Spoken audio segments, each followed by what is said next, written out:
This is Arc Sports. Well, I'm not sure how you thought Short Tuesday was gonna go, but I guarantee you didn't think it was gonna go like this. The Portland Trail Blazers, massive news, crazy enough. First of all, welcome into Arcs PDX Sports, good people. Tyree Smith here with you. The massive news following the Portland Trail Blazers are now in the process of beginning to sell the franchise. This was talks for a while, and obviously we got to bring in co-host of the Rip City Wrap-Up. You also hear him on 1080 The Fan. Make sure you check out his Jack Ramsey's. He just had an hour and 1 minute talk about all of this Portland Trail Blazers news. My brother from another mother, Danny Marang. Danny,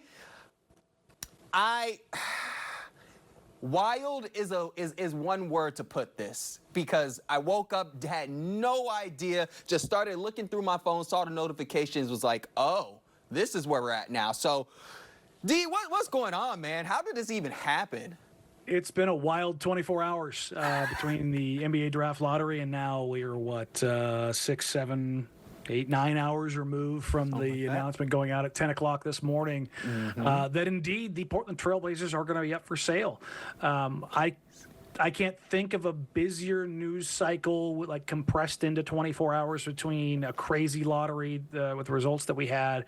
The Boston Celtics basically going down with 3-1. Jason Tatum suffering a devastating injury. It's probably going to keep him out of basketball for a year.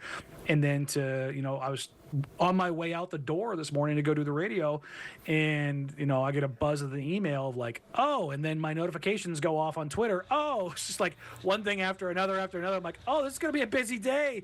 And we all knew this day was going to come eventually, but nobody knew for sure when it was going to come and how it was going to kind of manifest itself. So for it to happen the day after the lottery going into ostensibly the 2025-2026 season, I think came as a bit of a shock to everybody that was involved.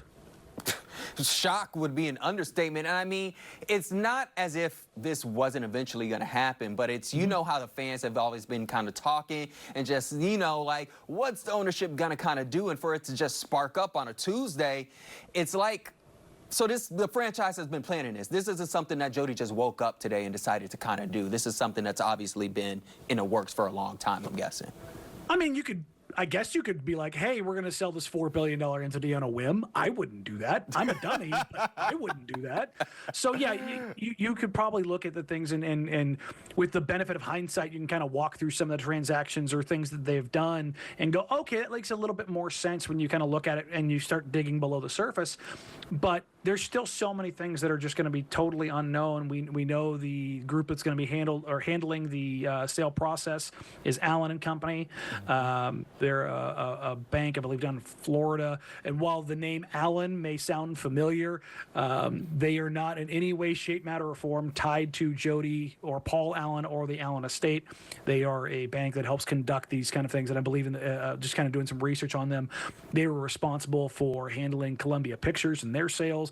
I want to say in the 80s, like they've handled, I want to say that they handled Coca-Cola in some transaction process, as well as just kind of skimming through some of the highlights. And I was like, oh, okay, they've done this before. This isn't just some group that they went out and got because it had the same last name. But from what I understand, as it stands right now, at least, this will be some form of an auction, kind of a go to the highest bidder situation. With the caveats, I guess, that there is room for discretion if you want to look at the most recent sale in the NBA that just kind of finalized here in the last couple months, and it's the Boston Celtics. They sold for $6.1 billion.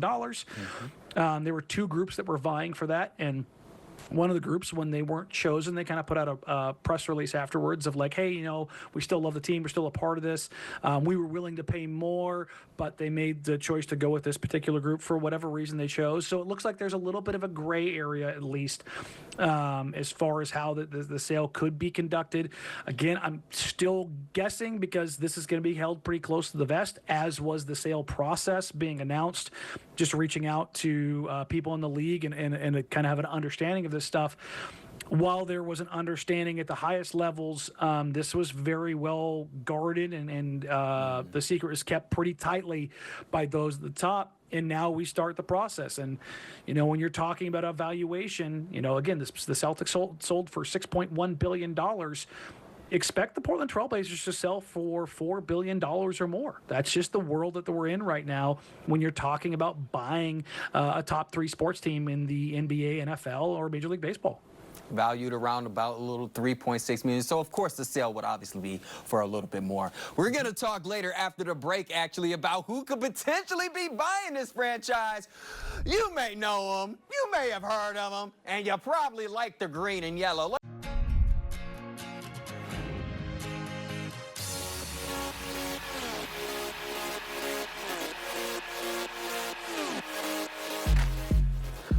Welcome back, good people. Danny Marang, 1080 The Fan, also co-host of the Rip City Wrap-Up. Season 2 is coming soon, good people, and Season 2 is going to be real fun, Danny. I am telling you, because what a way for us to start, right? What a way for the Blazers to get this offseason going. So Phil Knight, right? Name that was brought up. Tried to purchase the team back in 2022 around what is a little bit more over $2 billion, but obviously the franchise is worth almost double that. When you hear the name Phil Knight, 87 years old, what's your thoughts on him being a potential buyer for this team? Be great if he was half his age. That's ultimately where I fall on this, because you're looking at a new ownership group, and that's the thing, it's very likely going to be an ownership group because nobody really has the necessary funds to just go out and wholesale spend $4 billion and then have the equity and cash on hand in order to facilitate contracts that in 9-10 years could surpass $100 million a year. Like you look at a Victor Wembanyama right now, if the way things are going hold true, he will very likely be the very first person in the NBA to make $100 million a year. And in order to do that, you need to put money in escrow, which means you have cash on hand, which means you need to be exorbitantly rich or have a group of people that are very rich all come together so that they have the cash on hand to make this happen. Now, when you're talking about cash on hand, Phil Knight is not short on that. But what he is short on is just, and this is going to seem a little gross, but time on this earth. And that's, I hate to kind of hit that, but it's the reality. Reason the Blazers, though, yeah, he's 87 years old. The reason the Blazers are where they are right now in Jody Allen handling the sale of the trust or the estate is because Paul Allen passed away. And if Phil Knight is the, proprietary or lead member of a team, you're setting yourself up, and I don't care what succession plan you have or framework you put together, you're putting yourself in the crosshairs for the exact same situation yet again. And that's not something I want to see the organization be put through again. And I have no issue with Phil Knight if he's a part of a group and not the feature member and the one who's going to be the stakeholder of the franchise kind of going forward. I absolutely welcome Phil Knight to be a part of everything. I think it'd be fantastic in that vein.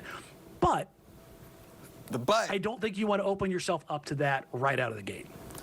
So then, you know what? That actually brings up this question. If Phil Knight, the potential with age, but there's also a lot of owners who are kind of in that range of olderness, should fans be a little bit nervous about who this new group could be?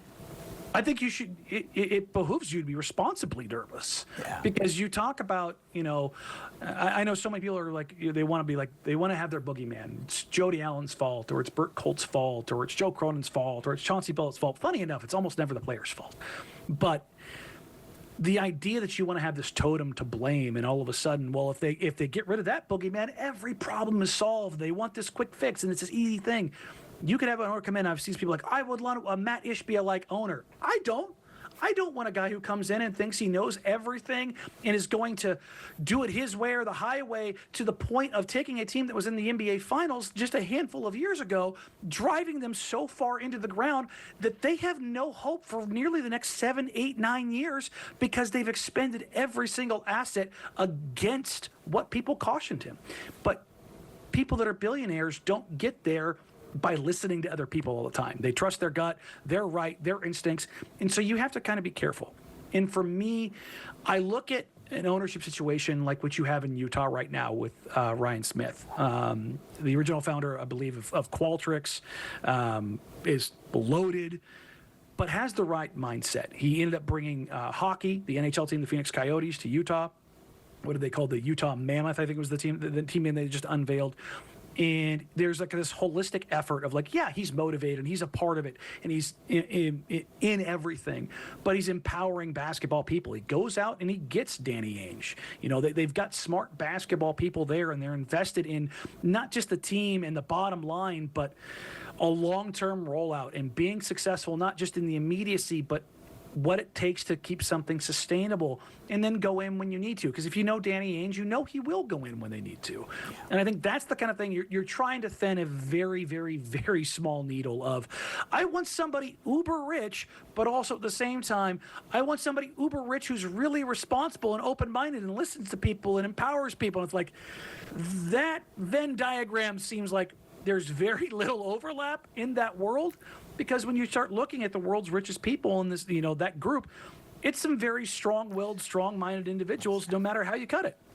I was about to say the world of the rich is pretty rich, and so the nervousness of fans is definitely there, but it's also an opportunity, and there's excitement brewing. There is. Yes, there's also excitement. Make sure you guys are checking out Danny Marang. Where can we find you now? Where can we find that podcast that just happened? Yeah, no, you can go to youtube.com/Danny Marang for all of the YouTube content, I should say. Patreon.com/Jack Ramsey's, and every day, Monday through Friday, noon to 3 on 1080 The Fan. That's my brother, co-host of the Rip City Wrap Up. Appreciate you, my man. We'll be talking a lot more about this Blazers team soon.